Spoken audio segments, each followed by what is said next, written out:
téléspectateurs yu ITV ñu leen di jaajëfal lu baax a baax ci ànd bi ngeen di ànd ak ñun ak taamu bi ngeen taamu sunu ay programme mercredi jotati na waxtu yu jot ngeen ñëw ci seen émission Ndaari xam ngeen ko àllarba bu jot dañ fii daal di dalal ay kàngam nag yu yëngu ci wàllum politique tey ñuy dalal ki nga xamante ne moo di professeur Pape Demba Sy professeur Pape Demba Sy di professeur di jàngalekat ca université Cheikh Anta Diop bu Ndakaaru jiite UDF mbooloo mi professeur Pape Demba Sy bokk ci mouvance présidentielle ñu war a ñëwaat ak moom nag ci waxtaan yu am solo bokk na ci jafe-jafe yi am actuellement ca université Cheikh Anta Diop bu Ndakaaru ca faculté de droit ba nga xamante ne moom sax fa la nekk ñu war a ñëwaat ak moom ci li nga xamante ne moo di parrainage bi ak décision bu cour de justice bu CEDEAO jëlaat war a ñëwaat ak moom ci tournée économique bi njiitu réew mi di amal jamono yi professeur Pape Demba Sy war ñu jox xalaatam également ci li nga xamante ne moo di élection locale yi mu nekk studio ak Alaaji Baba Ndiaye Baba maa ngi lay nuyu bàyyi la nga dalal suñu gan. jërëjëf Aïssatou Ndiathie Fall maa ngi lay gërëm bu baax di la fay di nuyu ñëpp gërëm lañ ci ànd beeg ñun ci ITV di leen dalal jàmm seen émission Ndaari ni nga ko waxee nag ñu am mbégte dalal professeur Pape Demba Sy kenn doon ko présenté ci Sénégal di borom xam-xam nekk également professeur ci daara ju kawe ji jiite parti bii di UDF mbooloo mi comme ni nga ko waxee professeur ñu am mbégte bu baax dalal la suñu plateau Ndaari ñu bàyyi la nga nuyoog téléspectateurs yu ITV. jërëjëf si invitation bi ma wax ni d'ailleurs maa ngi door a ñëw si seen studio yi. te gis naa ni mu dëttee maa ni liggéey bu rafet la et di nuyu kilifa kër gi. muy Mamadou Kane di nuyu également Alassane Samba Diop nga xam ni xamoon naa leen déjà depuis longtemps si médias yi. di nuyu téléspectateurs yëpp di nuyu également travailleurs yi nekk yëpp si ITV. di nuyu presse bi en général. et di wax ni encore une fois am naa mbégte pour jàkkaarloo gi yéen ñu waxtaan si mbirum Sénégal. jërëjëf voilà jërëjëf alors professeur coow lu rëy jolli waxtu wi ci université bu Ndakaar rawatina ci faculté des sciences juridiques et politiques nga gis dogal bi nga xam ne assemblée bi jël na ko di dànkaafu ba dem di yëm ci matuwaay yi nga xam ne jël nañ ko ci wàllu amical yi foofu ci daara ji yow en tant que professeur mais en tant que koo xam ne ku miin université Cheikh Anta Diop bu Ndakaaru nga décision boobu nan nga ko apprécier. waaw xam nga décision bi en réalité du lu bees parce que at yi passé wala weer yi passé rek jëloon nañ fi aussi décision pour interdire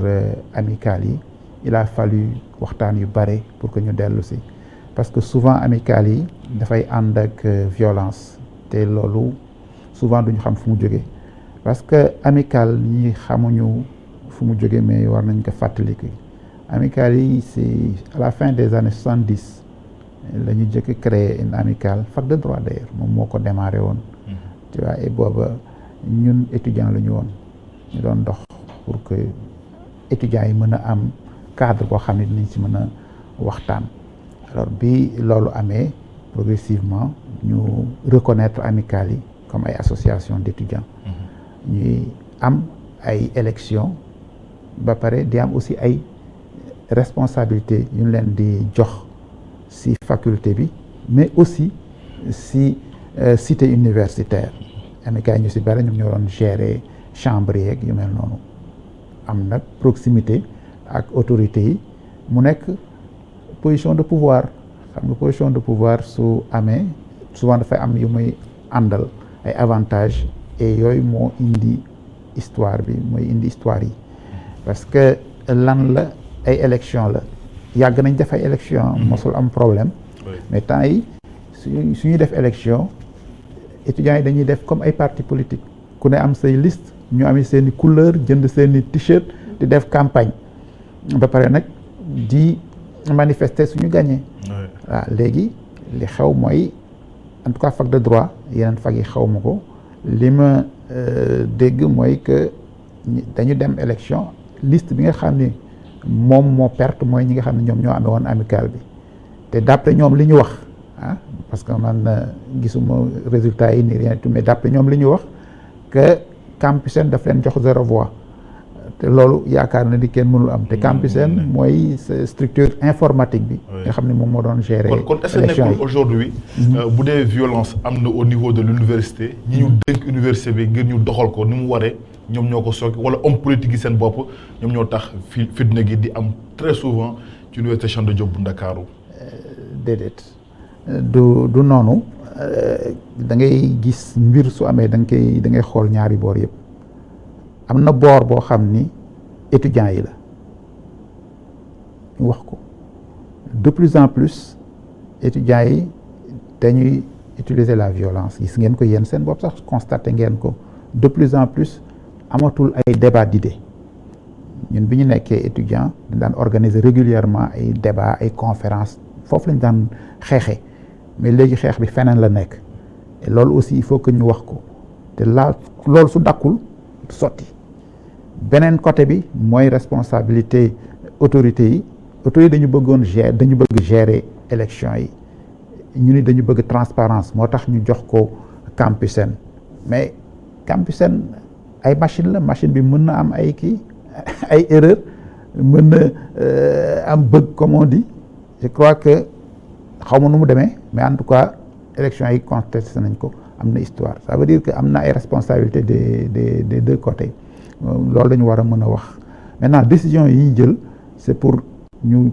apaiser situation bi par seet yan solution la ñuy jël pour régler le problème définitivement parce que tant que amicales yi ñi ngi am ay responsabilités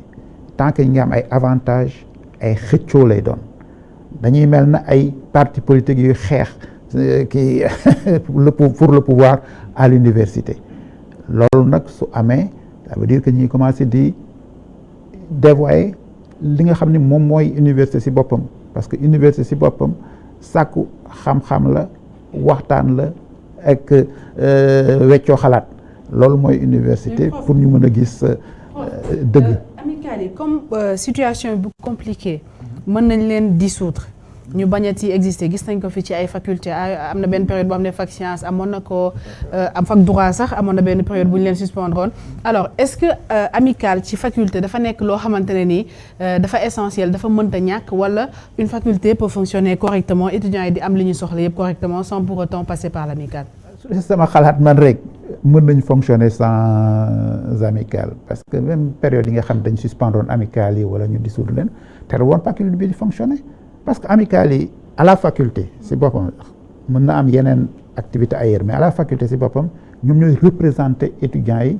ci conseil de faculté yi et peut-être ci conseil de département yi donc ñoom ñooy recevoir doléances su étudiants yi ba pare ñëw di leen poser au niveau des autorités ensuite soo amee ay problème ñoom ñooy intermédiaire entre les étudiants et les autorités donc ay partenaires lañ leen defoon pour que ñu mën di waxtaan di régler di gérer ay problèmes alors maintenant au-delà de ça université aussi am na médiateur professeur Ndiassy Diop médiateur bi moom tamit li su amee ay problèmes moom dafay intervenir pour trouver ay solutions dafa indi ce qu'on appelle les bons offices fexe ba nit ñi mën a toog waxtaan régler les problèmes mais amical loolu mooy seen rôle mais nit mën nañ organiser système boo xam ni soxlawul amical mais dans tous les cas il faut que mu am ay représentants d'étudiants mën nañ trouver solution boo xam ne les étudiants seront toujours représentés. bu ñu dundee amical yi la ñuy mettre à la place. je veux dire xam nga amical. kii la association rek la ah ñu tuddee ko amical les gens su leen neexee mën nañu trouver des solutions yoo xam ne ay délégués par amphithéâtre la ñuy jël on n'a pas besoin d'avoir une association générale pour les étudiants mais kooku du loo xam ne moom lay préconiser dama bëgg wax ni si question bi ma posé que lu mën a am la ah c'est pas indispensable mais xam nga li xew mooy suñu dëkk suñu commencé dara tàmm ko pour dellu si dafay compliqué loolu la pour supprimer amicale yi fi mu toll dafay compliqué alors li nga xam ne moom la ñu war a mën a def mooy fexe ba au niveau si amicale yi ñu am des étudiants yoo xam ni ils sont responsables alors loolu mooy première chose bi responsable mooy su fekkee ne am na problème doo yeewu suba rek génn yàq toj et cetera situation bi mu amee waa fekk daal lu ñu leen def dem di toj ay restaurant yu mel noonu ah même kii crédit la benn institut donc de recherche bu nekk à la fac dugg nañ fa amuñu fa yàq or crédit la amul benn rapport ak élection yi xam nga yooyu mooy situation yoo xam dafa compliqué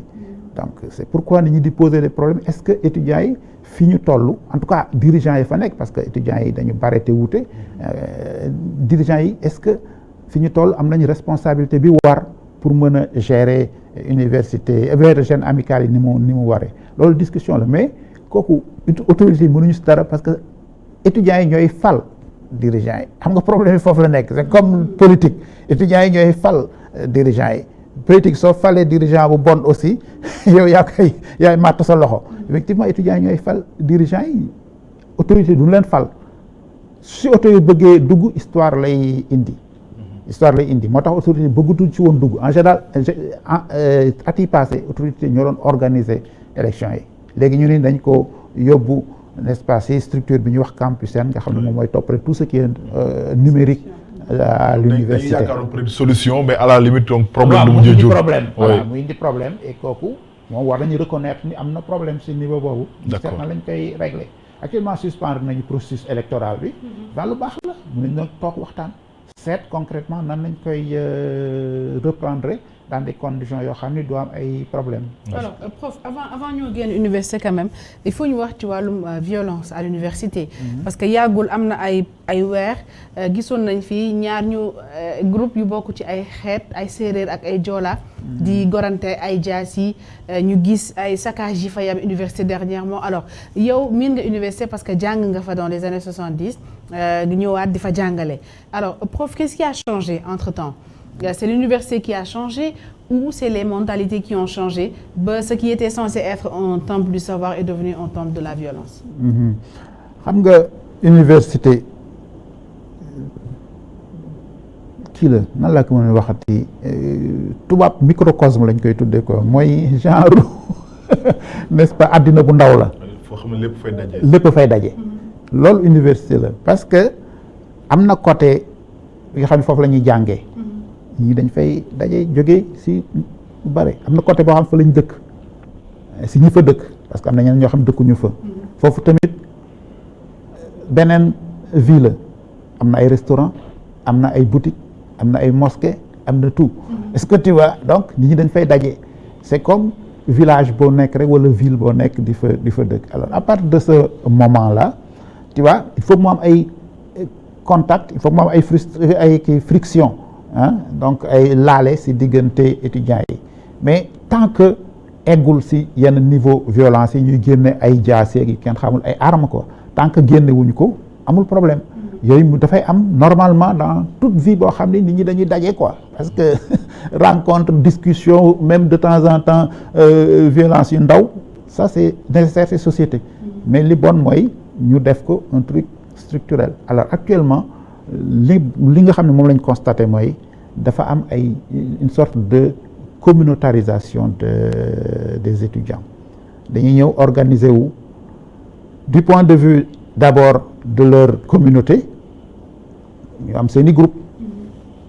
am kenn doowul et cetera du point de vue religieux également ñu am seeni groupe du point de vue des différentes confessions confréries ñu am aussi seeni groupe alors yooyu dafay créer ay situations compliquées ay situations de friction maintenant au-delà de ça il y a l'aspect politique il y a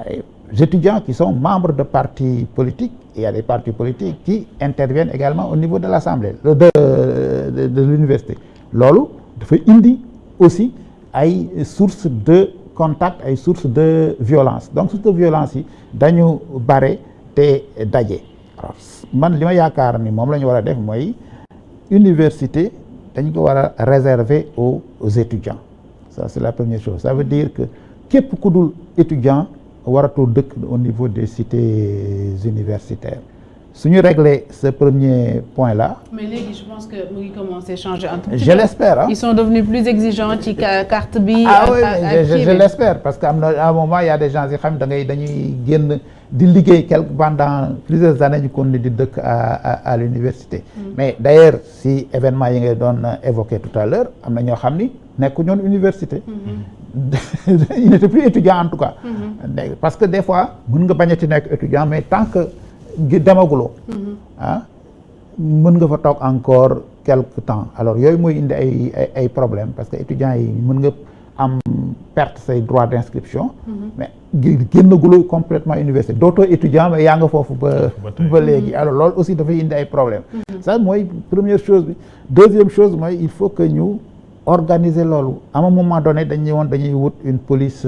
universitaire mu nekk histoire bu dul jeex et kooku bi ñu koy wax yàgg na c'était les états généraux de l'enseignement supérieur wax ma assises yu mujj yi de mais les états généraux dans les années 90 yooyu dañ commencé woon di wax loolu temps yooyu c'était le professeur Assane Seck mu nekkoon ministre de l'enseignement supérieur pour ñu wut en réalité ci une police universitaire parce qu'on s'est rendu compte qu'il y avait beaucoup de choses parce que maintenant comme ni ma la ko waxee il y a des trafics de toutes sortes à l'université parce que les gens dañuy dugg dañuy génn léegi la ñu commencé sax avec Covid bi di exercer un contrôle mais amul woon il y avait trafic de drogue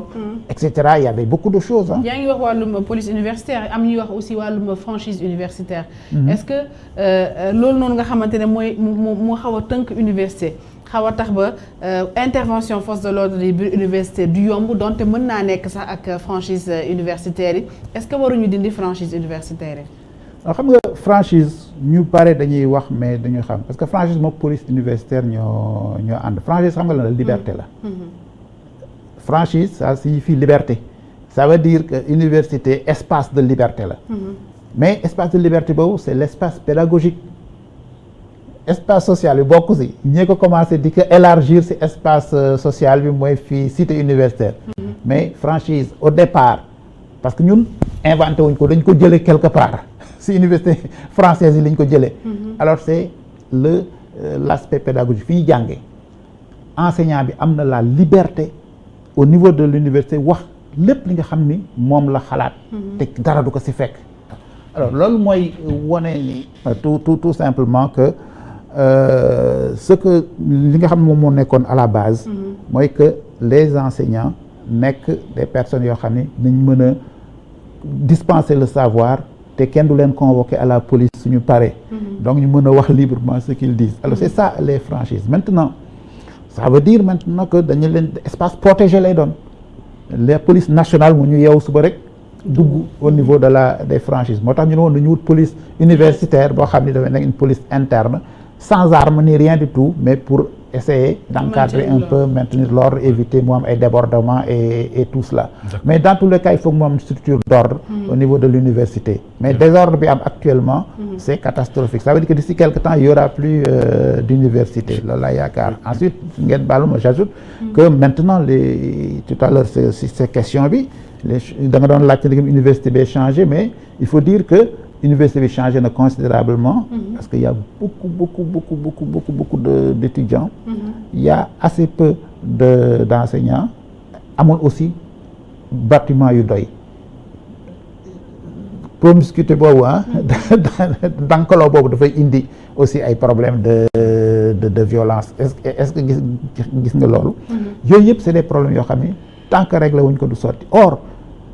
li nga xam moom lañ constaté mooy li nekk ci étudiants li mu étudiants yi doyul pour Sénégal war nañu am encore plus d'étudiants su fekkee ni bëgg nañu Sénégal nekk un pays développé buy avancé. mais bu ñu nee am plus d'étudiants ak toutes les difficultés qu'on a actuellement. loolu mooy problème bi loolu mooy contradiction bi on doit avoir plus d'étudiants mais déjà li ñu am. doyul waaye xaju ci Sénégal actuellement je veux dire parce que amuñu assez d'enseignants ni assez de locaux normalement waroon nañu am des universités pratiquement dans toutes les grandes villes. mais suñu amee des universités profs am des étudiants plus d'étudiants puisque loolu la suñu réew soxla fan la ñuy dugal étudiants yooyu parce qu'on a un problème d'insertion actuellement parce que on forme mais sur 100 étudiants formés pratiquement 2 ou 3 ou 4 ñoo ci am chance trouver un métier boo xamante ne nii dafay convenable par rapport ak ñoom li ñu bëgg. non mais man d'accord naa ci loolu c'est parce que type d'université bi ñu am sama xalaat personnel la moom moo adapté wul ci suñu société parce que dañu importer simplement une université française américaine ou britannique tout ce que l'on veut. Qu'est-ce qu'il faut exactement? C'est-à-dire il faut que ñu changer c'est-à-dire mettre l'accent davantage sur la professionnalisation c'est-à-dire faire en sorte que au lieu ngay ñëw jàng pendant 4-5 ans génn tu n'es pas opérationnel mënoo liggéey mënoo def dara il faut que ñu former la mais ñu def une formation boo xam ne étudiant bi su génnee rek directement il peut être opérationnel à ce moment-là soit mën nañ ko jël soit mën na ubbi entreprise am mener son activité muy auto-emploi. Moi je pense que foofu la ñu war a jublu dans nos universités là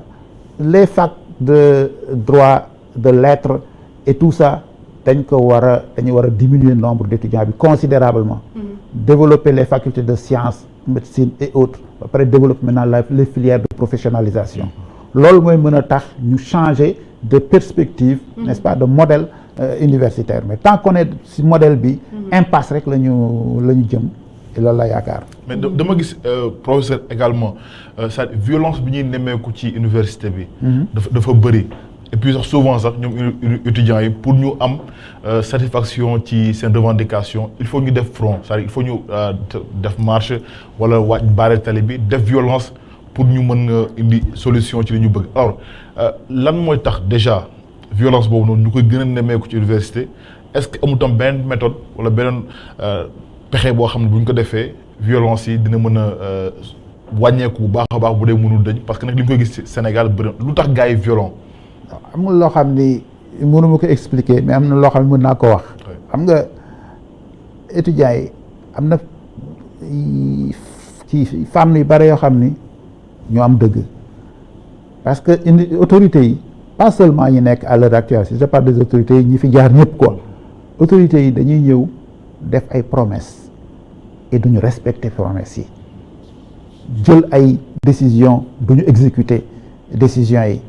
les étudiants yi ils sont jeunes ils sont impatients ils sont bouillants léegi su problème yooyu amee dañuy réagir suñu demee wax ñu naan leen bon tey suba ngoon ñu ni léegi ñoom am nañ seen méthode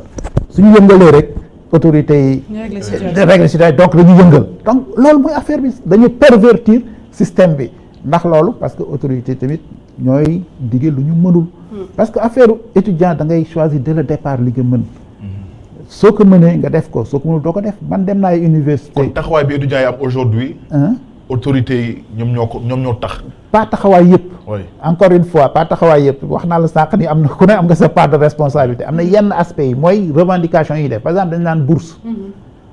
par exemple bourse yi par exemple man je dis étudiants yi ñoom ñoo am raison ñoom ñoo leen dig bourse. ba pare échéance bi jot du leen fay. évidemment ñu réagir tu vois loolu la bëgg wax. saa yu ñu defee front. voilà toujours bi ñu viré leen seen xaalis. alors loolu mooy problème bi ça veut dire que am na une sorte d'irresponsabilité à ce niveau là yoo xam ne war nañ ko mën a régler définitivement quoi. su loolu amee dootul amati problème mais am na yeneen aspect yoo xam ne nag étudiants yi la si seen bopp parce que il faut comprendre que maintenant mentalité dafa changer considérablement les gens deviennent de plus en plus violents. donc xam nga ko c'est pas seulement derrière les étudiants c'est un peu notre société. lu tax loolu éducation la wala qu'est-ce qu'il y a. non en tout cas cette violence là. il y a li nga xam ni moom la mën a wax mooy li nga xam ne constaté naa ko mais il faut que nos grands sociologues là qui interviennent souvent. ngeen invité leen ñu mën leen expliquer. il y a d'ailleurs l'un d'entre eux qui a écrit benn ouvrage il est en fac de lettres en fait justement sur la violence à l'université il a essayé de décrypter cette violence à l'université expliquer violence bi parce que am na ay causes yoo xam ni il faut nga xam màcc ci affaire pour mën a trouver cause yëpp man li ma constaté mooy ya mentalité yi changé na ensuite manière d'appréhender la vie aussi changé na xam nga ñun on avait un rapport avec le livre maintenant étudiants yi amatuñu rapport ak livre xam lan la ñuy am rapport avec le téléphone internet et kooku c'est la réflexion rapide c'est-à-dire que tu n'as pas le temps de raisonner étape par étape non c'est la réflexion rapide parce que communication ça vient très vite il faut réagir très vite et kooku dafa indi impatience dafa indi également intolérance et yooyu ça se manifeste de plus en plus et su ma koy wax c'est pas seulement les étudiants c'est globalement en fait toute la jeunesse et même une bonne partie des adultes n'est-ce pas de ce point de vue-là donc il faut ñu comprendre que il y a un changement de mentalité c'est-à-dire les structures mentales nit ñi ñoo commencé di changer progressivement et kooku aussi tant que nit ñi réfléchir ci sérieusement dinañ am ay difficultés mais li may wax ni c'est valable aussi dans les pays développés pays développés gis ngeen fi ay gilets jaunes ak gis ngeen fi aussi des étudiants dans beaucoup de pays yoo xam ne dañuy génn déconner xeex avec les policiers c'est à cause un peu de cela. Très bien alors prof xam naa ne université c'est votre tasse de thé. Parce que faut maîtriser la nekk nga fa mais également. ma profiter pour dire que léegi retraité la. retraité nga léegi mais ba tey xam nga professeur d'université moom pratiquement du retraité. Voilà. Parce que da ngeen di continuer di nekk suñu ay prof alors prof ñu gis ñu wax ci Alaaji ci wàllum tournée économique parce que gis nañ njiitu réew mi jamono yi mu nekk di def ay tournée mu nekk ci dans le nord du pays actuellement ca Matam alors muy def ay tournée ñu gis mobilisation bu am autour de ces tournées là mën nañ jàpp ni am na ñu naan gaspillage la parce que quand même c'est une mobilisation de ressources de logistique ak yeneen yoo xamante ne daf ci ànd alors est-ce que c'était opportun qu'est-ce que tournée bi nga xamante ne jiitu na bu ngi koy def actuellement lan la mën a indil suñu économie. D'abord opportunité bi moom xam nga ni c'est difficile que man ma wax ci dara parce que opportunité mooy est-ce que war nañ ko def. est-ce que baax na pour ñu def ko. voilà kooku ñi nga xam ni ñoom ñoo décidé ñoo koy def ñoo am peut-être seeni xalaat pour ni war nañ ko def waruñu ko def mais ñun li nga xam ne moom la ñu mën a constater mooy mi ngi def ay tournées. alors maintenant li nga xam moom laa bëgg rappeler mooy que avant c'est important lii di am il y avait toujours des tournées économiques par exemple pour bañ a sore sax ba dem ba Senghor mi temps de Diouf daan def ay tournées économiques 1 mois avant la campagne électorale en réalité c'était ay campagnes déguisées après bi ñu discuter ci code électoral bi en 92 ñu décidé léegi nii kenn mënatul def ay tournées économiques 1, 2, 3 mois avant le début de la campagne. Alors maintenant les autorités su ñu bëggee def seen tournée économique dañuy obligé di ko def bien avant 7 ou 6 mois avant la campagne électorale. Alors maintenant tournée économique si par exemple planning ou activité pouvoir la bokk mais tournée économique boo gis il faut que mu ànd ak politique xam nga un président qui est responsable de parti mënul génn ci mbedd ba pare militant yi duñ ko accueillir il faut que dëgg su amee dañ koy wax il faut ñu accueillir ko te xaalis boobu yëpp di génn ñu war ko accueillir lu tax ba duñ ko accueillir mais pourquoi président warul mën a dem de façon très sobre vraiment def tournée bu dee tournée nemmeeku yokku koom pourquoi il est obligé de mobiliser buy def tournée économique. waroon nga dugg ci politique nga su ma la daa comprendre quoi parce que question gis nga politique suñu dëkk yi. est-ce que tu vas il faut nga wone sa force et loolu soo ko bëggee wone il faut que nga profiter ci yenn situation yi. alors ñi nga xam ne ñooy wone seen bopp mooy les gens yi nga xam ne ñu nekk ci base bi. ku ne bëgg woon président di que yow am nga doole alors ce qui veut dire que xaalis bi ngeen di xalaat yëpp jógewul ci keesu état bi am na lu ci jóge am na loo xam ni les responsables seen bopp ñoom ñooy financer pour mën a mobiliser ay nit pour mu entrer dans les bonnes grâces du président fu ko responsable yi jëlee responsable la kooku moom laaj naa la ko moom laaj naa la ko bu ma laaj loo xam ne xaw ma ko li nga xam ne xam gis naa ko daal mooy ñi ngi utiliser seeni xaalis parce que moi je suis aussi sur le terrain politique su fekkee ni dafay am ay tournées et tout ça c'est comment ça s'organise et cetera yu mel noonu am na xaalis boo xam ni effectivement dafay jógee ci autorités yi pour aider am na yoo xam ni ce sont les propres responsables ñu ñooy jël seen xaalis pour mën a gën a mobiliser jënd ay pancarte indi ay militants pour woon président que ñu nga fa donc loolu mënul ñàkk am un aspect politique voilà kooku il faut que ñu comprendre ko parce que ni damay def une tournée économique comme ça rek en tant que économique mais politique la il faut que mu ànd ak politique kon économique la vérité c'est ça non c'est deux les deux c'est deux pourquoi mu war a nekk benn rek xam nga il faut que ngeen di mën a jël affaire yi comme nii sama xaritu marxiste di wax dialectique mais ñaar la am na aspect économique parce que ma ngay dem di inaugurer ay affaires di mais ñoom waxuñu organiser politique économique kese la ñu wax. non déglu ma oui wax économie tout ça mais politique xam nga su nit ñi ñëwee indi seen i pancarte ak yu mel noonu yow sa responsabilité mooy au moins wax leen un mot mais soo seetloo discours yi nga déglu yëpp je ne sais pas ngeen déglu nga leen bu baax un mot moo si am sur cette question là li si des yëpp dafa naan lii laa def lii laa def lii laa nar a def donc il faut ngeen comprendre loolu mais loolu il faut mu am mais ce que je veux dire mooy mënoo échapper kenn mënul échapper si loolu alors surtout ñu taxawee naan bon c'est simplement de la politique il faut aussi ñu comprendre que et la vérité mooy politique soo koy def quel que soit foo toll tu veux toujours avoir le maximum de personnes et tu peux utiliser moyens yoo bëgg pour am le maximum de personnes. on est d'accord prof mais ci situation bi réew mi nekk ci ay jafe-jafe. ba ñu dem sax di sàkku réewu bitim réew yi daal di ñuy baal li nga xamante ne mooy bor bi nga xam ne amal nañ leen ko. est-ce que jaroon na également def xumbaay ak mumbaay. en réalité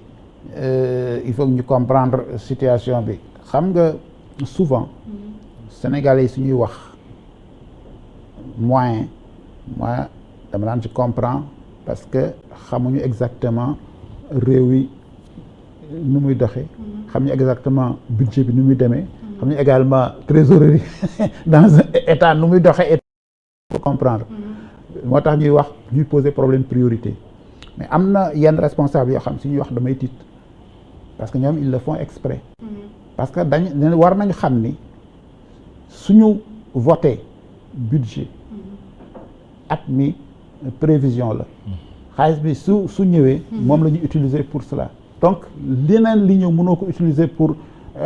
loo xam ne c'était pas prévu au départ. mais loolu ci yoon. loolu si yoon non foofu lay ñëw si yoon. maintenant loolu la nit ñu war a comprendre ça veut dire que dañu yaakaar ni xaalis boobu di dugg dafa waroon dugg fële non xaalis bi mu dugg fi ngeen di xalaat ngay dugg fu muy xalaat fi ngeen xalaat mu ngi fay dugg. tu comprends loolu nag lu bare lañ du nit ñi du retenir ñu ngi dugg fi muy dugg beneen loolu du dugg foofu prévoir uñ ko woon pour mu dugg fi muy dugg.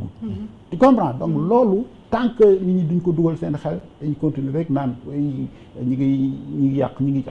dinañ yàq kooku moom weddiwuma ko. dëgg su amee dama koy wax ñuy yàq parce que souvent da ngay gis koo xam ne dana dépenser beaucoup d'argent. Oui. Même les autorités mën nañu.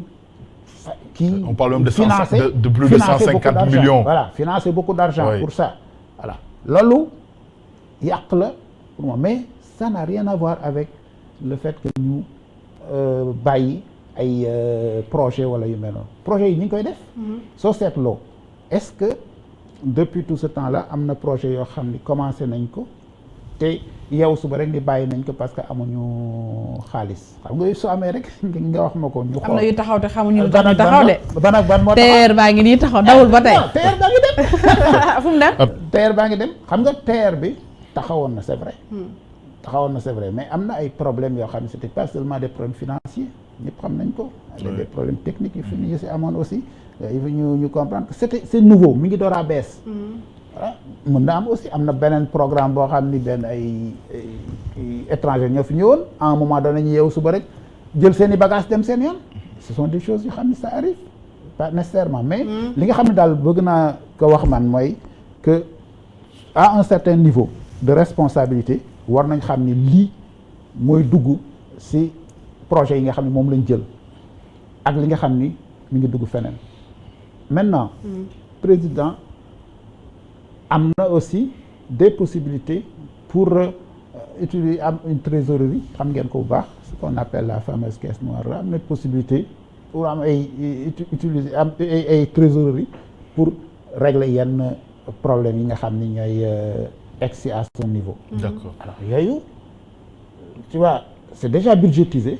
et prévu mais c'est utilisation bi moom mooy. mooy xool nu mu ko neexee rek mu def ko mais professeur yow n'est-ce pas allié Macky Sall nga allié président nga yaa ngi coalition Benno Bokk Yaakaar. waaw lu tax demoo ci tournée bi accompagner sa allié accompagner le chef de l'État lu tax demuloo. non mais parce que tournée gouvernementale la tournée gouvernementale la. ah mais gis nañu ay man responsable bokkuma si dem gouvernement bi. ah mais gis nañu ay responsable yu dem accueillir ko ak ñoo xamante ni peut-être dem nañ gunge ko ci tournée bi. bon léegi. te pourtant bokkuñ ci gouvernement bi. léegi c'est parce que responsable yooyu dafay dem seen gox. mais du ñëpp mais du ñëpp. voilà mais du ñëpp mais bëggoon nañu xam justement lu tax demuloo. lu tax demuloo. mais parce que demul sama gox. mais am na ñoo xam ne ñu koy gunge mais demul seen gox. ah wala yow sa ànd ak. non sa allié seen allié dafa am lu ci li fi tax suuf. lu nit ñi xamul. attends alliance lan la mooy kii dafa am parteem kii am parteem ñu waxtaan ba déggoo ni si lii la ñuy def. li ñu d'accord moom la ñuy def est-ce que tu vois. su fekkoon ne woon du woon alliance que ñëpp ñoo bokk benn parti à la limite mën nga mu poser question boobu ma tontu. mais bokk leen parti mais yéen a bokk Benno Bokk Yaakaar bi. mais Benno Bokk Yaakaar du parti. waaw bokk leen parti mais yéen a bokk Benno Bokk Yaakaar bi coalition bi. waaw coalition la. coalition du parti. kon kay moom lu muy def peut-être yow war nga ci mën a gis sa bopp dem accompagner ko même bu dul dara sax parce que li ngeen bokk moo tax. ma ni oui. benn su fekkee ni dafay def manifestation ni dafay voyager dafay dem pour man tournée gouvernementale lay def du ma yeewu suba rek di fa dem parce que convié wuñu ma waxuñu ma comprendre doo fa dem su fekkoon ni woon par exemple léegi dafay dem foo xam ni man foofu lay nekk muy sama base mën naa fa dem man pour ni sama militant yi dem leen ngeen accueillir ko mobiliser leen ànd ak ñoom. kon yéen da ngeen tëb rek gis ni ñu def tournée ñoom. comme mën naa toog. oui comme mën naa toog envoyer message bi leen dem leen ngeen accueillir ko waxtaan ak moom. tu vois. donc amul obligation ñu comprendre ko bu baax amul obligation pour ñun alliés d'être là-bas. kon yéen da ngeen tëb rek en tant que allié dégg ñu ne le chef de l'État day def tournée nii ci tournée gouvernementale la et présidentielle xam nga allié ñun c'est la politique tournée gouvernementale la présidentielle la xam nga suy jël décider ni dafay dem tournée du ma tàggu aussi keneen si coalition bi dafay décider en tant que gouvernement am na son planning gouvernemental daf koy def donc on n'est pas obligé donc ñun ñëpp comme yéen la presse dañu dégg dafay def tournée on note que dafay dem tournée c'est bien mais nous on n'est pas obligé d'aller sur une tournée parce que pour moi c'est une tournée présidentielle et gouvernementale donc il va là-bas pour les réalisations du gouvernement su fekkee ni man yaakaar naa ni war naa mën a demal sama bopp mu fi sama militant su fekkee ni dafa dem si zone boo xam ni foofu lay militer là mën naa décider sama bopp dem fa il faut que ñu comprendre loolu quoi vraiment amul benn problème ak relation yi ci relation yooyu laa bëgg ñëw parce que Baba mi ngi xam ne léegi que mi ngi lay laaj mi ngi confirmer que da nga bokk ci coalition Benno Bokk Yaakaar ànd ak njiitu réew mi ci coalition bi am ci ñoo xamante ne nii njiitu réew mi daf leen jox ay ndombal tànk ñu xam leen ràññee leen alors ñeneen ñi nga xamante ne ñu ngi au sein de votre coalition te mën nañ ne du ñoom wala du seen ay militants yoo xam ne dañ am ay ndombal tànk yu fës ci réew mi quel est le type d'alliance ban type d'alliance la ñu am ak njiitu réew mi Sénégal loolu moo ma si toujours posé problème ñii dañu foog ni képp koo xam ni dafa ànd ak nguur pour ndomb tànk la ñëpp loolu lañu yaakaar même yow sa question bi c'est sous-entendu voilà non man damay laajte pour mu leer man damay laajte pour mu leer d'accord mais c'est pas toujours le cas c'est pas toujours le cas est-ce que mën nga imaginer nit koo xam ni Sénégal rek moo ko intéressé est-ce que mën nga imaginer nit koo xam ni du maslaa kenn ci Sénégal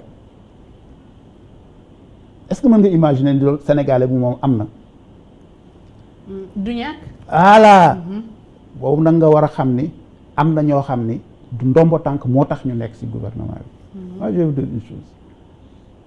2000 la nekk pour la première fois dans une coalition au pouvoir bi Wade ñëwee avant opposition la nekkoon du temps du parti socialiste ba Wade di ñëw ba mu fay jóge man maa ngi koy quitté cette coalition là en 2007 aw ma si benn ndombo tànk j'ai juste été kii conseiller régional te kooku c'est une liste aw ma si benn nomination est-ce que tu vois am na une nomination bu mu defoon comme conseiller technique ma décliné ko. da nga xeeb poste bi. non. mais lu tax. lu ma fay def lu ma fay def c'est-à-dire que maa ngi. ah mais bu dee réew mi non may ma rek da nga bëgg a liggéey réew mi kay. poste mën nga ci liggéey réew mi. may ma rek. oui. du poste bu nekk nga mën a liggéey réew mi fi nga xam ni lu tax ma décliné ko mooy dañ lay def conseiller technique nga dem doo am responsabilité doo am dara ñu lay fay à ne rien faire du ma ko def man du ma ko def moo tax dem ma je préfère continuer di jàngale foofu université au moins maa ngi jariñ Sénégal plutôt que ma koy def donc pour vous dire que il faut que ñu toog di réfléchir bàyyi conseil technique am na njëriñ tamit quand même professeur. man dama la wax li ma xam am na nomination yoo xam mais conseil technique ñaata conseil technique ñoo nekk ci Sénégal. déglu rek dama ni dama la wax li ma xam. dama ni la dan la koy nommer. pour def la voie de garage. ah mais mënoo wax ni ko ñi ñi def conseil technique yëpp Sénégal jëriñu ñu dara quand même. non benn liggéey non ñu ngi lekk ñu ngi leen di fay te jëriñu dara liggéeyuñu dara. waxaluma kenn pour kenn sama bopp rek laa waxal. mu leer sama bopp rek laa waxal waxuma kenn parce que on était alliés te xamoon naa affaire bi nu mu demee. est-ce que tu comprends xamoon naa man ni mu demee donc je préfère décliner tu vois continuer sama jàngale. pourquoi ngeen may obligé ba kay ma fay nekk alors que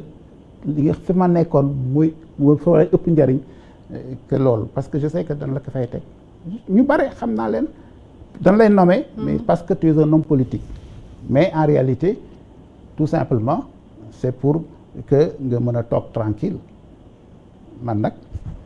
j'avais besoin de dire ce que je pense j'ai besoin de dire ce que je pense man je suis un homme libre fépp foo mënti toll damay wax li nga xam ne moom lay xalaat ban type d'alliance ngeen di def bu dee du alliance boo xamante ne nii parce que buñ nee alliance mooy da ngeen di jàppalante du dëgg on est d'accord da ngeen di jàppalante da nga koy jàppale si ni mu mënee moom tam mu lay taxaw si ni mu mënee alors bu dee affaire bi benn côté kese la est-ce que mën nañ ne alliance la non objectif alliance bi mooy lan su fekkee objectif alliance bi mooy génne Sénégal situation bi mu toll man maa ngi si alliance boobu c'est mooy type d'alliance bi ngay wax su fekkee ne objectif alliance bi mooy am un poste bokkuma si kii boobu léegi nan ngay jàppee ci génnee bi ñu war a génnee Sénégal ci situation bi mu toll non li nga xam ne moom laa jàpp mooy Sénégal dëkk la boo xam ne c'est un pays sous-développé am ay difficultés est-ce que tu vois les gens sont pauvres su fekkee ne dañu bëgg affaire bi mu sotti dañu fexe ba ñu wut ay politique yoo xam ni dana génne ñi nga xam ne ñoo gën a sonn situation bi ñu toll pour ñun li nga xam ne moo tax ñuy liggéey dans la majorité mooy qu'il y a des politiques yoo xam ni dañ si am na yoo xam ne discuter nañ si am na yoo xam ne discuter wuñ si du temps n'est-ce pas dañuy wut pouvoir bi yoo xam ne ça va dans le sens des intérêts des populations muy ay bourses familiales quelle que soit la discussion moi esprit bi moo ma intéressé muy couverture maladie universelle n'est-ce pas muy le PUDC carte d'égalité des chances etc donc les accès à l'eau à l'électricité et tout ça yooyu c'est des politiques même suñ ko réussirul c'est des politiques yoo xam ne moom la ñuy bëgg def et ñun nous pensons que loolu dafay jariñ Sénégalais yi suñ jariñ Sénégalais yi nag ñun dañu toog di seetaan dañ ci war a liggéey ñun suñu alliance ça va dans cette direction là il faut ngeen xam en tout cas ñun ñu def mbooloo mi ak la CDS yi nga xam ne ñoom la àndal au niveau des partis de gauche là ñun c'est ça notre conception des choses c'est pas seulement en fait nga dem foofu ñu jox la benn poste par-ci par-là alors bon je vais te dire une chose moi je suis actuellement conseiller économique social et environnemental mais pour moi kon kay dugal nañ la ci yow tam prof. non aw ma lu may nëbb ça veut dire que su fekkoon kon ne kay da am am lu na may ndombo tànk rek. non loolu du ndombo tànk loolu du ndombo tànk bu ko xeeb nag ndombo tànk rek du ko mu neex nekk ko de. loolu du ndombo tànk mais est-ce que nekkul à la limite de votre parti peut-être amu leen peut-être benn masse loolu wala base bu yaatu moo tax loolu du ndombo loolu tànk rek non ce que je vous dire mooy oui loolu am na ça veut dire que du loolu moo ma intéressé te loolu moo ma intéressé donc suñ ko jëloon tamit du ma déranger en quoi que ce soit ni en qui que ce soit parce que moi ce qui m'intéresse mooy dëgg yooyu ngeen di comprendre maintenant loolu ngeen di wax lan la c'est pour que ñi nga xam ne ñoom nga àndal en politique se disent que quand même est-ce que tu vois il y a am na considération boo xam ne def nañ la ko. kon yéen seen alliance yéen benn poste boobu kese ngeen am waa UDF mbooloo mi. non comme au conseil. pour man du poste. oui kon amu leen poste kon. voilà pour man du poste. est-ce que encore une fois. c'est kon tey bu ñu doon dañuy wax tey bénéfice. on est juste ci nguur gi yéen amuleen ci benn bénéfice. ci côté poste moo tax may wax lan la bëgg wax. non seulement amuñu bénéfice mais recherché wuñu ko parce que c'est le Sénégal qui nous intéresse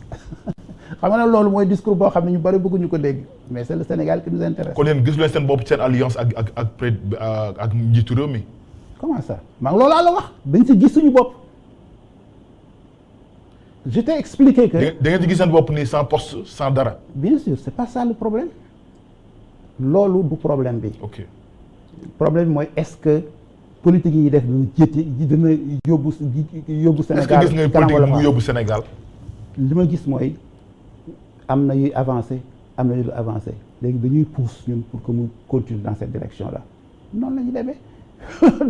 lépp lu parfait amul. mais nag encore une fois ñun de en ce qui nous concerne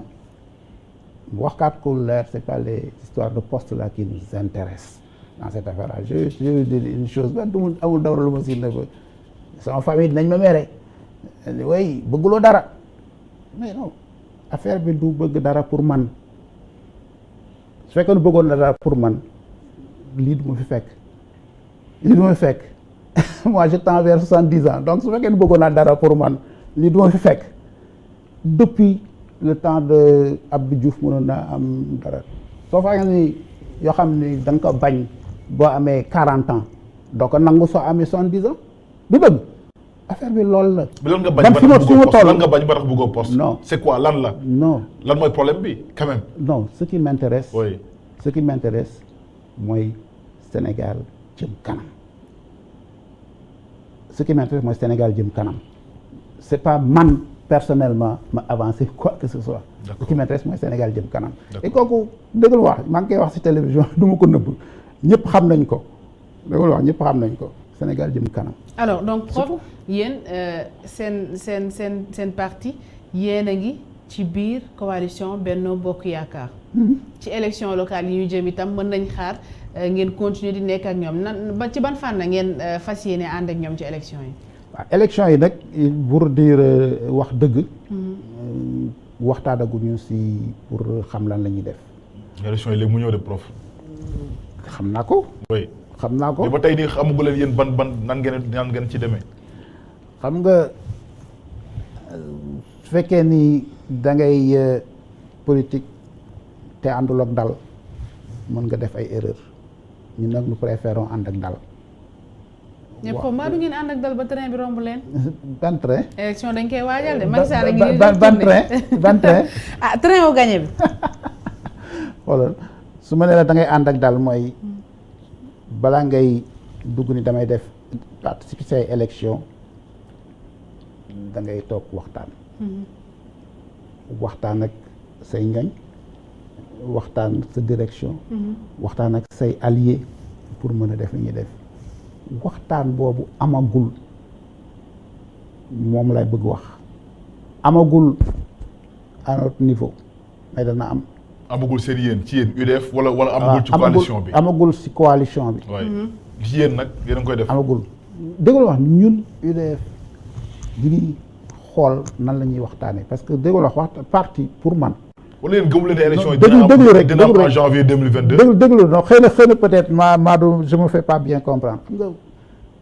parti pour man du kenn rek mooy jóg ni lii la ñuy def dañuy waxtaan ci biir ci loolu lañ nekk moo tax ma ni jëlaguñu décision parce que ñi ngi waxtaan suñu waxtaanee ba waxtaan wi yemb ba ñu léegi lii ak lii ak lii la ñuy def ñu lii ak lii la ñuy def am na déjà ay partis yoo xam ne génn nañu ay communiqué ni lii la ñuy def lii la ñuy def lii la ñuy def gis naa ko voilà mais ñun ñu ngi waxtaan suñu eggee nañ xam dina leen wax li ñuy def su ngeen bëggee sax scoop bi mën baaba naa leen ko jox tu vois loolu du problème maintenant si biir coalition bi waxtaan ci parce que ñun UDF mbooloo ñi ngi bokk aussi Benno Siggil Sénégal bokk aussi confédération pour le social pour la démocratie et le socialisme ñoo fi doon def conférence barki démb n'est-ce pas yooyu yëpp waxtaan la ci biir yooyu yëpp waxtaanaguñu donc su ma nee lii ak lii lay def sama xalaatu bopp rek laay wax voilà. Très bien alors prof Alaaji ñu nekk ci waxtaanu élection ñu nekk ci ay élections yu weesu également di élection présidentielle ci atum 2019 mu bari woon ay coow lool ndax li nga xamante ne moo di parrainage bi ñu gis ci ñaar fukki fan ak juróom-ñett ci weerum avril li nga xam ne moo di cour de justice bu CEDEAO daal di xamle ni parrainage bi ni ñu ko appliqué ci élection yi dafa daal di violer li nga xam ne mën nañ ko tuddee droit de libre participation ci ay élections alors prof yow ban jàngat nga def ci décision boobu ci loolu nga xamante ne cour de justice bu Sénégal bu CEDEAO daal na ko yëkkati teg ko ci ndoddu Sénégal. xam nga ak cour de CEDEAO organisation la yéen xam ngeen ko sous régional sax bon pratiquement parce que Afrique de l'Ouest yëpp la dajale et CEDEAO bi dafa am cour boo xam ni depuis 2005 dañuy commencé di toppatoo lépp luy touché aux droits de l'homme et ñoom ci seen décision dañu yaakaar ni y a des droits de l'homme yoo xam ni respecté wuñu ko ci procédure parrainage bi alors li nga xam ne moom laa bëgg wax mooy bi ñuy voté loi bi amatul woon dialogue Sénégal parce que ñun li ñu concevoir mbir yi mooy démocratie dafay am xëccoo waaye dafay am waxtaan période boobu amatul woon waxtaan parce que dialogue bi dafa rompre woon pouvoir bi profiter pour adopter loi bi ak ay modalités yéen xam ngeen ko mooy jauge bi 0,8% wala 1%. mooy aussi kii limitation parrainage bi ni benn nit rek lay benn électeur rek moo koy mën a parrainer n'est-ce pas ensuite moom processus boo xam ni y a un contrôle boo xam ni dañ ko confier conseil constitutionnel et cetera donc yooyu waxtaane wuñu ko avec ak ñëpp et même au niveau du pouvoir les gens sont d'accord que war nañu mën a waxtaanaat affaire bi donc man li ma yaakaar mooy dañu war a waxtaanaat pour parrainage bi parce que parrainage nag lu baax la dañu waxante dëgg parrainage nag lu baax la dañu waxtaanaat nag modalité yi pour que ñëpp ñi mën a bëgg participer mais nag dooguma la ñu waxante dëgg nag mais ñu bari dañuy coow wante suñ ko defaatee du ñu am parrain yi ñu laaj de mais alors décision bi nga xamante ne yow juriste nga décision bi nga xamante ne cour de justice bu CEDEAO jël na ko wax ko Sénégal est-ce que jox Sénégal sax délai juróom-benni weer alors si dans ce délai le Sénégal n'applique pas décision bi nga xam ne jël nañ ko lan moo ci mën a fekk suñu réew. li nga xam ne la bëgg wax mooy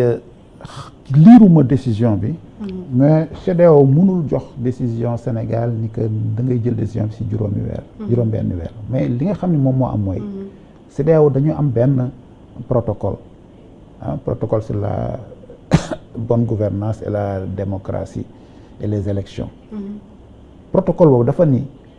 balaa ñuy changer une décision une règle électorale substantielle dafa war a am consensus 6 mois avant les élections su fekkee ne loolu la bëgg wax moi je comprends ça veut dire que fii léegi avant ñuy egsi si délai 6 mois yooyu avant les élections war nañu mën a régler lépp su fekkee ne loolu la bëgg wax moi je comprends mais mënul ni dans un délai de 6 mois war ngeen def lii loolu cour mënu ko wax mais le protocole loolu la wax 6 mois avant les élections waruloo changer substantiellement les règles sans consensus ça veut dire que mën nga ko changer avec consensus mais pas sans consensus donc loolu la bëgg a wax dafa war a appliquer maintenant foofu laa doon ñëw c'est-à-dire que parce que il faut mu leer ci bopp Sénégalais yi justement leer na si ñëpp Sénégal dafa signer protocole CEDEAO participer si cour bi si cour bi et cour bi li ñu wax mooy les décisions de la cour sont obligatoires et exécutoires donc Sénégal dafa war a exécuter décision cour de justice de la CEDEAO maintenant nan nga koy exécuter c'est ça le problème mais da ngay exécuter et or Sénégal waxuñu ne duñ ko exécuter même biñ ko condamné c'est affaire Khalifa Sall bi waxul ni duñ ko exécuter non mais dégg nga yu ci mel ni professeur Ismaïla Madior Fall ak ñu bëri ñee CEDEAO amul benn dogal boo xam ne war na ko jox état bu Sénégal parce que Sénégal état bu moom boppam la c'est un état souverain liir naa bu baax li mu wax nee na aussi à la fin de son interview que c'est une décision boo xam ne le Sénégal mënu ko bañ a kii respecter il faut aussi que ñuy wax maintenant mën nga critiquer la décision du juge maintenant comme je dis comme liiruma décision bi mënuma taxaw naan demi critiquer mais ce que li ma xam rek mooy suñ jëlee décision ni war nañu appliquer ou plutôt lii la ñu war a def condamné nañ Sénégal dañu war a respecter cette condamnation maintenant soo ko respecté wul en réalité coow li du dem fu sore c'est-à-dire ça veut dire que amul ay sanctions yuy dal ci kaw état Sénégal contrairement à ce que les gens disent Gambie gi kii dañ ko fi condamné nañ ko fi ak Yaya Jammeh dara voilà mënoon naa continuer à citer yeneen pays Burkina Faso yu mel noonu foofu quel est l'intérêt kon di am ay mbootaay yu mel ni ay CEDEAO ak yow bu dee ñoom da ngay bokk ci ñoom ñu am ay charte nga ne charte yi lii la dinañ ko respecté boo ko respecté wul amuñu benn moyen de pression wala amuñu benn sanction bu ñu la mën a teg xam nga kii la c'est une affaire d'état léegi état yi ñoom ñooy d'accord ni lii la ñuy def lu dëgg ñooy d'accord ni ensemble la ñuy def léegi suñu d'accord ni ensemble la ñuy def dañuy attendre ci état bi mu appliquer li nga xam ne moom la d'accord ñëpp jusqu'au bout mais li xew mooy état yi su affaire bi jaxasoo c'est-à-dire que su fekkee ni dafa toucher politique loolu lay wax si c'est politiquement délicat état yi duñ ko respecter parce que dafa na remettre en cause n'est-ce pas seen propre politique interne et kooku du seulement le Sénégal maa ngi cité léegi ay Gambie ay Burkina Faso même dans les pays d'Afrique de l'Est je me souviens Mugabe bi muy dund dafa demandé woon pour que tribunalu SADC ñu suspendre ko parce que dañ ko doon condamné régulièrement pour des raisons de terre yooyu sax ay terre la woon parce que il avait une politique agricole muy exproprier ay nit ñu koy condamné mu demander et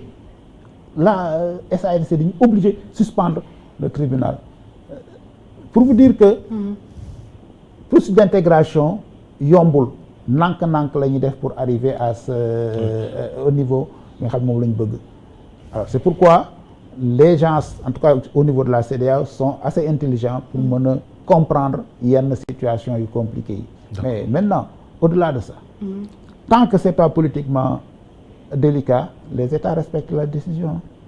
mën nañu def le bilan statistique des décisions la CEDEAO a rendu plus d'une centaine de décisions mais xaw ma sax ñaata la mais bare na de mais mën nañu def la balance pour voir yi ñu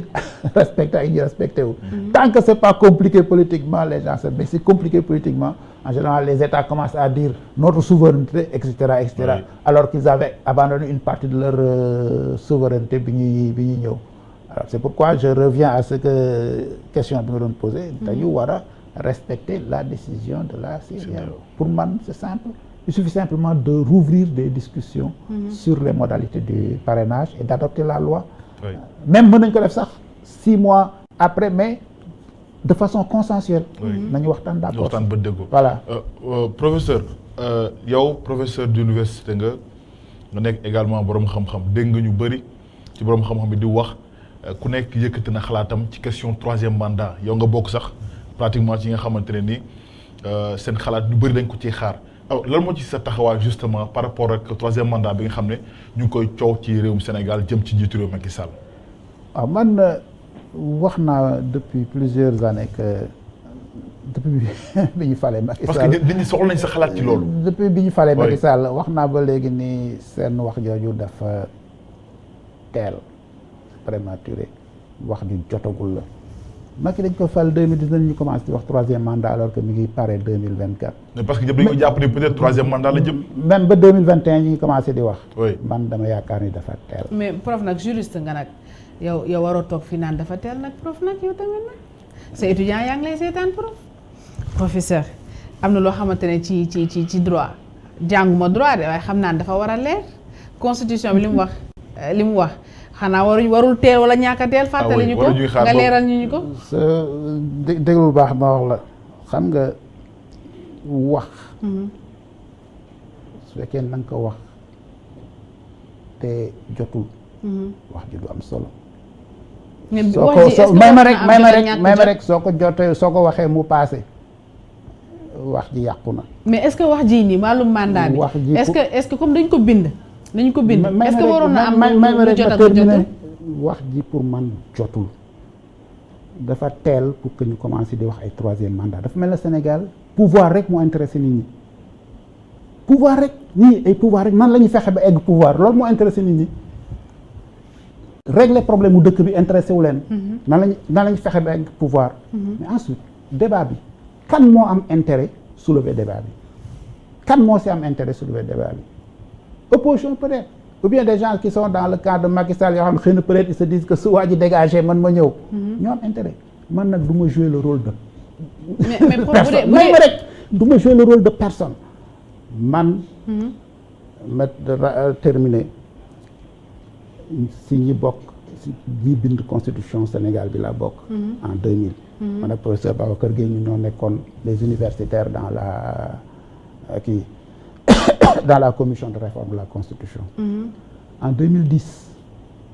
la décidé dem d'ailleurs seen patron yi ñoo fa nekkoon. RFM Alassane Samba Diop moo ma doon interviewé. benn dimanche à 11h ma wax ni le président Wade ne peut pas prendre un troisième mandat foofu la yëpp déclenché man du ma ko ndamoo de foofu la yëpp déclenché. jeunes yi ñu bari xamuñu ko. foofu la yëpp déclenché. Alassane Samba Diop laaj leen ko foofu la yëpp déclenché. ñetteel bi mooy maintenant c'est 10 ans après depuis lors beaucoup de choses à passer sur le pont formé naa beaucoup d'enseignants ñoom ñoo nekk maintenant si plateau yi di wax naan am na war nañ ko def waruñu ko def man ak li nga xam ne moom laa représenté mënuma boole sama baat si wax jooju lan moo tax man non parce que wax joo xam ne da nga koy wax ñu ne wax na ñu boole la si lim bi du ma def loolu man wax bu may wax dafay am impact alors te bés bu ma koy wax man may choisir bés bu ma koy wax pour wax ko mu leer alors voilà waaw léegi ci bi ngay wax président Abdoulaye Wade amul droit août déposer pour troisième candidature bi troisième mandat il avait pas le droit lan moo changé ci diggante boobu ak ci cas bu président Macky Sall. li ma la bëgg wax mooy bi ma koy wax dafa fekkoon man ma nekkoon si ñi bind constitution bi ñu laaj ma wax leen ni dañuy bind constitution bi lii ak lii ak lii ak lii ak lii ak lii la woon moo tax ma wax li nga xam may ma rek moo tax ma wax li may wax li may wax bii article boobu ngeen di wax man binduma ko dañ ko changé si diggante bi Baba voilà kon leer na kon leer na président Macky Sall mënul ut une troisième candidature parce que bu dee ci ñoom bi ñu koy bind li ko taxoon jóg mooy mu bañ a mën a nekk te mënul woon nekk ca booba président Macky Sall bu dee naxuñu ñun sénégalais bi muy changé li ko taxoon jóg mooy moom tam gën ko renforcer gën ko verrouiller ba du mën a ci nekk loolu kay mooy non xala yow léegi wax nga sa xalaat non waxuma sama xalaat loolu 1 + 1 égale 2 li nga wax li man kay waxuma dara dara laa waxul dara dama ni ndax nga posé question. léegi changement mais ban côté la changé xam nga dama posé question. mais léegi ban côté la changé dama posé question mani la bi may bind constitution bi may posé question bi en 2010 da fekkoon man maa bind constitution donc maa tontu ni man bi may bind constitution bi nii laa gisee woon. loolu d'accord loolu la wax voilà donc nag mënoo si tirer benn conclusion. léegi lan moo ci changé ba waral coow li lépp. non xam nga li si changé. oui woo leen ñi bind constitution bi. kenn laaj leen ko ñoom dinañ la wax li si changé parce que dama leen bëgg wax lenn bés bi may décider ni danaa wax sur le 3e mandat may jàpp bés boobu waxal ko sama bopp Sénégal gi yëpp di ko dégg parce que dama bëgg wax joo xam ne dafay am portée bëgguma ñu mooy boole si tout le monde qui parle ñëppay wax fii ñëpp ku yow suba politicien yeeg jeune juriste yeeg ñëpp a ngi wax man nag dama wax si loolu ma bëgg loolu ñu comprendre ko parce que man pour man dama am ay responsabilités particulières personnelles donc bu leen wax loolu lu ma waxul. d'accord voilà waxuma dara ci affaire bi danaa jàpp bés boo xam ne maa koy waxal sama bopp. nga ñëw mu leer man su ngeen bëggee. ma jox leen scoop bi loolu dinañu neex. alors foofu comme parce que wàllum bind bi. dafa am solo parce que da nga ne bokkoon nga ci commission bi doon bind constitution bi ca jamonoy Abdoulaye Wade. alors foofu lan moo nekk ci bind ni ñuy bindee. suñu texte yi lan moo tax à chaque fois ci wàllum interprétation bi muy am ay féewaloo yu bari juriste yi ñoom ñoo koy tey ñu koy bind wala ci niñ ko war a bindee rek lañ koy bindee niñ ko war a bindee moo tëddee noonu wala droit moo tëddee noonu. non droit tëddeewul noonu mais li wër mooy constitution xam nga texte la boo xam ni dafay porter si ay si 2 choses quoi globalement. nan la état bi di doxee. ak nan la ñuy protéger liberté yi quoi. ñu bañee sore loolu moo ci nekk. alors mën nga am constitution boo xam ni dafa gudd def 300 400 articles lépp nga bind ko. comme mën nga am constitution boo xam ni dafay gàtt nga jël seulement l'essentiel. maintenant li des mooy dañ koy interpréter. alors interprète yi pour ñu waxante dëgg. plus disons bare nañu mais mën naa si jàpp ñett benn interprète yi nga xam ni ñoo jëkk mooy li ñuy wax doctrine muy suñu maas gi suñu interprétation amul benn solo mais da ngay wax sa xalaat rek ñaareel bi mooy interprétation autorité yi mooy interprétation officielle ñetteel bi mooy interprétation du juge constitutionnel boobu la ñuy wax interprétation authentique interprétation authentique alors kooku moom su ñëwee ni lii la même su juumee loolu la voilà donc loolu ngeen di comprendre donc c'est parce que ñun suñu constitution yi du constitution yu gudd ñun suñu constitution kii la am 103 104 articles quelque chose comme ça am na par exemple constitution Cap-Vert soo fa demee y a 300 articles tout dépend rek si binduñu constitution bi et ça dépend aussi si tradition yi tradition juridique yi quoi voilà loolu la ñun on a une tradition boo xam ni suñu constitution yi du gudd trop et maintenant su guddul il faut que bind bi du leer parce que dafa bind bi du leer wax bëggum wax loolu c'est-à-dire il faut que mu am façon boo xam ne soo ko bindee nit ñi mën nañ ko interpréter et moo tax am na ay techniques d'interprétation yu bare pour mën a régler mën nga xool bi ñu koy bind ni ñu koy bindee c'est-à-dire que grammaire bi mën nga ko xool comme mën nga xool lien yi war a am entre kii ay articles comme mën nga xool bi ñuy voté loi bi discussion yi amoon à l'Assemblée et cetera donc am na plusieurs manières yoo xam ne moom ngay jël pour mën a interpréter un texte pour wax na ngeen lii la wax parce que yenn borom xam-xam yi nee nañu sensu texte ce n'est jamais donné donc c'est toujours découvert par l'interprète très bien Alaaji donc bëggoon ñëw justement rek professeur par rapport ak indemnité yi nga xam ne njiitu réew Macky Sall joxe na ko chef de village yi. wax na ko démb ci conseil présidentiel bi muy amal ci Matam. alors justement plus de 15 000 ñoo xamante ne ni ay chef de village lañu ñu jox leen ay indemnité 50 000 francs CFA est-ce que loolu maanaa gi ak solos gi lan la war a doon exactement ci Sénégal. dama wax ni d'ailleurs affaire bi beesu la Ablaye Wade defoon na ko déjà dafay continuer rek li nga xam ne moom la doon def en réalité chef de village yi seen problème moo doon lii ñoom ñoo nekk en principe la base de l'organisation mais suñuy wax décentralisation kenn du leen tudd or dañu am ay fonctions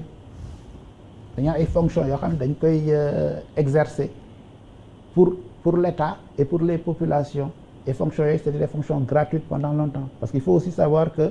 fonction maire ak yooyu yëpp c'était des fonctions gratuites pendant aussi très longtemps c'était après lañ commencé n'est-ce pas di joxe ay indemnités tout ça et cetera avant ay indemnités rek lañ daan joxe su fekkee def nga une représentation wala nga génne sa xaalis ñu delloo la mais léegi des fois indemnité mensuelle yi ñuy jox les gens maintenant les chefs de village se sont dit que ñoom dañuy déplacer wu dañuy dem di régler ay problèmes et cetera c'est pourquoi certains réclament des voitures war na leen jox donc pour ñoom am na liggéey bu ñu def pour l'État et liggéey bi gratuitement lañ koy def na leen État bi jàppale si la Ablaye Wade commencé woon jox leen de l'argent léegi Macky Sall continuer affaire bi maintenant il faut que à mon avis personnel yéen ay xool dem leen quelque part dans un village ngeen laaj chef de village yi lépp li ñuy def xëy na peut-être di ngeen mën a apprécier li nga xam ne moom lañ leen di jox mais nag man de en tout cas man de du ma ni mukk mu leen jox dara parce que ay dëgg-dëgg ay sénégalais lañu yoo xam ni ñu ngi fii di def maanaam il faut ñu xool ndegam loolu mooy li mu doon wax affaire su budget bi su fekkee ni jox na leen ko dana mën a permettre en fait liggéey bi ñu liggéey mu gën a efficace pour population yi ou pas su fekkee ni pour loolu la man aw ma si problème. oui Aïssata peut-être nga même bi dernière question bi mooy communauté Lébu Dakar def nañu ñoom seen ndaje nekk ci Dakar Plateau kii peut-être ville de Dakar alors loolu jëm ci communauté est-ce que communauté yëpp bu defee loolu lan moo war a nekk conséquences yi ak lan fan la mën a yóbbu réewum Sénégal. bon lébu yi comprendre naa leen quoi parce que xam nga ñoom nee nañu ñoom ñooy cosaanu Dakar mais léegi pratiquement nit ñi dañ leen wër. alors ñu bëgg dellu si waat man mën naa comprendre naa démarche bi gisoo ci problème mais d'accord ma si. comprendre naa démarche mais d'accord ma si. lu tax d'accord ci d'accord ma si parce que dañuy communautariser affaire bi or su fekkee dañ ko communautaire ça veut dire que dañuy exclure ñeneen. ku dul lébu bokkul. et loolu foog naa ni mënul nekk ci démocratie ñëpp a yam c'est le principe de l'égalité kenn du xool li la naissance ni la fortune et d'ailleurs soo lire suñu constitution wax nañ ko on ne peut faire discrimination tirée sur la naissance et cetera donc ça veut dire que loolu man mu si ànd mais nag je comprends pourquoi ñu koy def c'est un instant de survie pour la communauté lébu mais mënul nekk il faut que ñu bàyyi ñëpp ñu participer même moi si je suis intéressé par la mairie de Dakar pourquoi pas alors que du ma lébu voilà donc je devais pouvoir le faire parce que Dakar léegi dootul dëkku lébu yaa dëkku dox daje la quoi. bëgg nga nekk léegi nañ ma mere mais dox daje la de. bëgg nga nekk maire de Dakar. non pas du tout. d'accord mais même pas ay maire ak ay conseils yooyu pare naa si quoi. Alaaji Baba Ndiaye ñu lay jaajëfal bu baax a baax professeur ñu lay jaajëfal bu baax a baax. merci man maa leen di remercier bu baax a baax seen waxtaan wi neex na ay. na lay wax tooñkat ngeen quoi. En tout cas c'était un plaisir de vous avoir le professeur Pape Demba Sy du suñu doyen tamit bokk si ñoo xamante ne ni dañ leen naw bu baax a baax ci Sénégal parce que boo déggee ni muy waxee sax xam ne bi nga fi nekkee ci langue gi ba tey yàkkoo ci dara te defoo si dara lu ñaaw si exemple de homme politique yoo xamante ne nii ndaw yi nga xamante dañuy yëngi ci langue politique bi dañ la war a xool di roy ci yow di ñëw ci yow di xool ci ni nga doon defee parce que voilà c'est le genre ñi nga xamante ne dañuy liggéey pour l'intérêt du Sénégal et je pense que képp kuy politique intérêt Sénégal moo la war a tax a jóg ñu lay jaajëfal bu baax a baax di jaajëfal tous les téléspectateurs yu ITV di jaajëfal particulièrement ñëpp ñi nga xamante ne jàppoon nañ ci émission bi rendez-vous incha allah mercredi prochain ci beneen numéro bu seen émission Ndari